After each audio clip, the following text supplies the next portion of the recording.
Hey David, I wanted to reach out to you real quick and follow up with the business canvas model. I thought it was a really good idea and concept to kind of organize my efforts.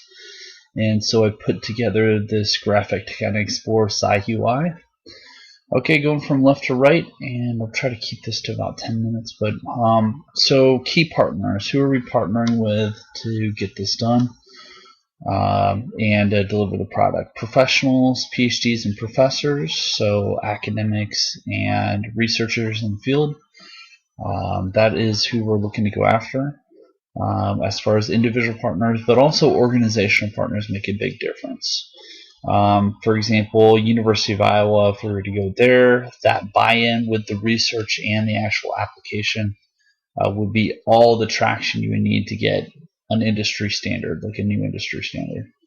GoDaddy, technology company, highly supportive of veterans. I haven't even approached them about that, but there's a lot of interest there. There's a lot of support for what I'm doing just from the people I've interacted with and who are aware of it. I haven't made any kind of presentation or approached them. I would think the Army could support it too. It's not even a enormous project necessarily as far as funding goes and what's been funded through DARPA projects and whatnot. And so all kinds of different organizational partners, whether it be funding, content development, or model development or execution. Okay, so key activities, the two things that make us help with product differentiation is content development and platform development. So content development, having a good curative editorial process is going to be key differentiator. So I like the way lynda.com structures their educational model, or a lot of the online educational models. They want to be conversational, they want to be visual, they want to be action oriented. These are some principles we're going to transfer over to our model.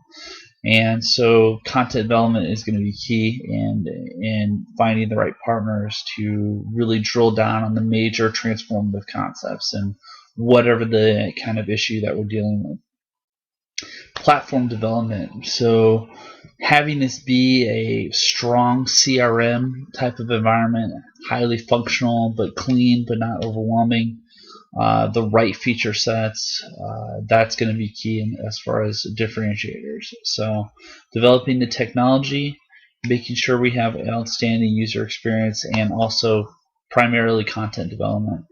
Not only the subject line or the mechanics and ideas, but also the delivery. So having great graphics, having great audio, video, having great conversational certain reading level content.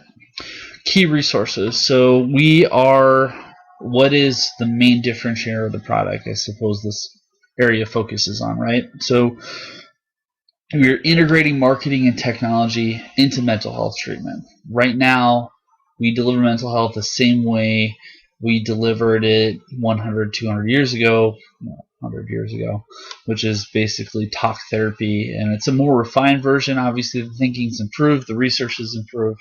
We're still delivering human to human.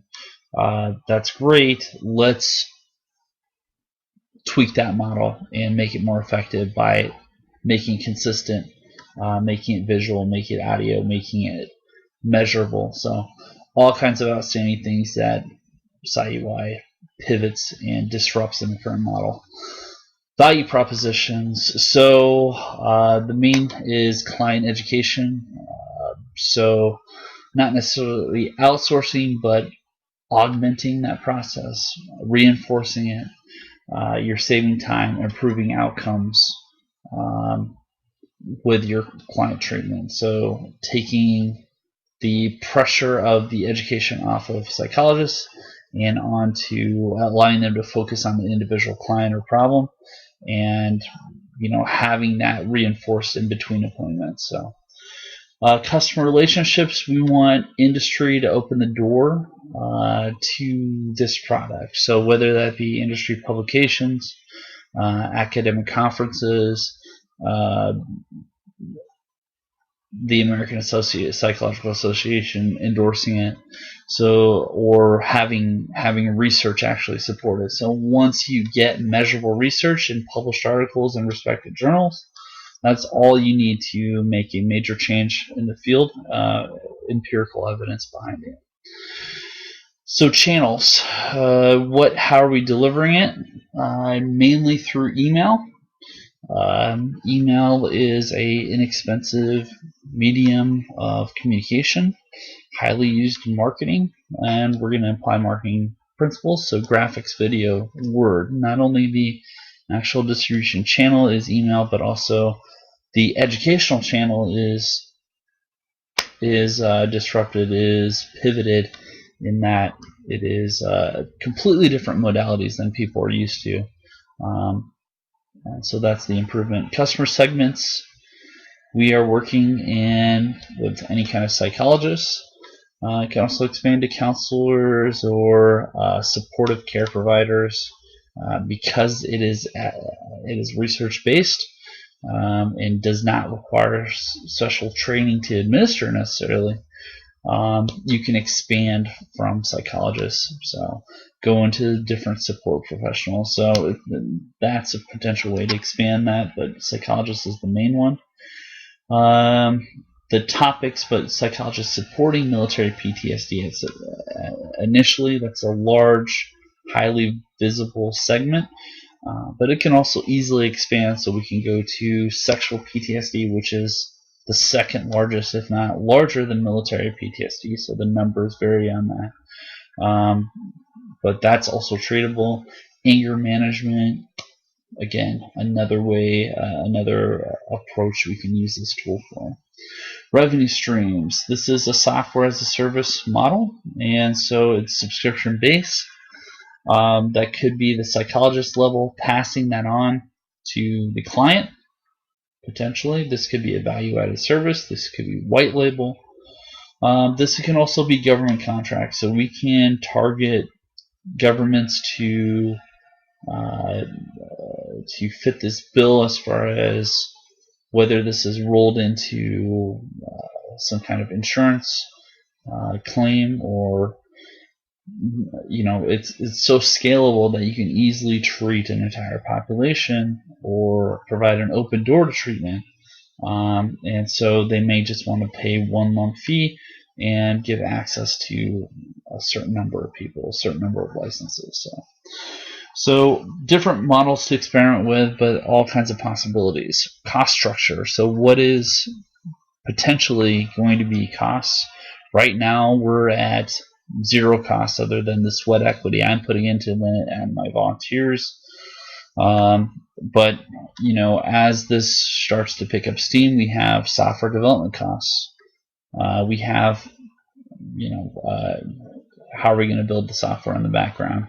We have content developer costs. So are we going to compensate? How are we going to compensate our content developers, the people writing the actual modules? Are they willing to do it for publicity as an exchange there? So certain book writers are interested in that.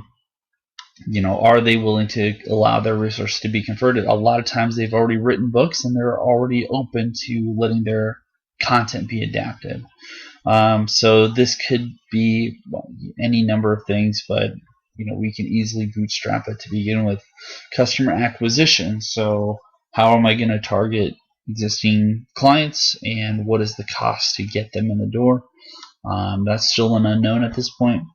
Industry partners, so we may need to pay the APA to get some kind of support with that, or to find funding with that. So that's a big unknown at this point.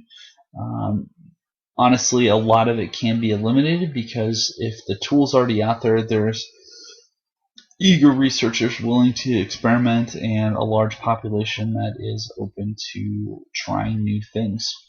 So that's the kind of breakdown that I have so far of my limited understanding of the business canvas model. Again, it's always iterating and developing, but definitely helpful to get my thoughts in order. And I do appreciate the insight, and there you go. Thank you, sir. Bye-bye.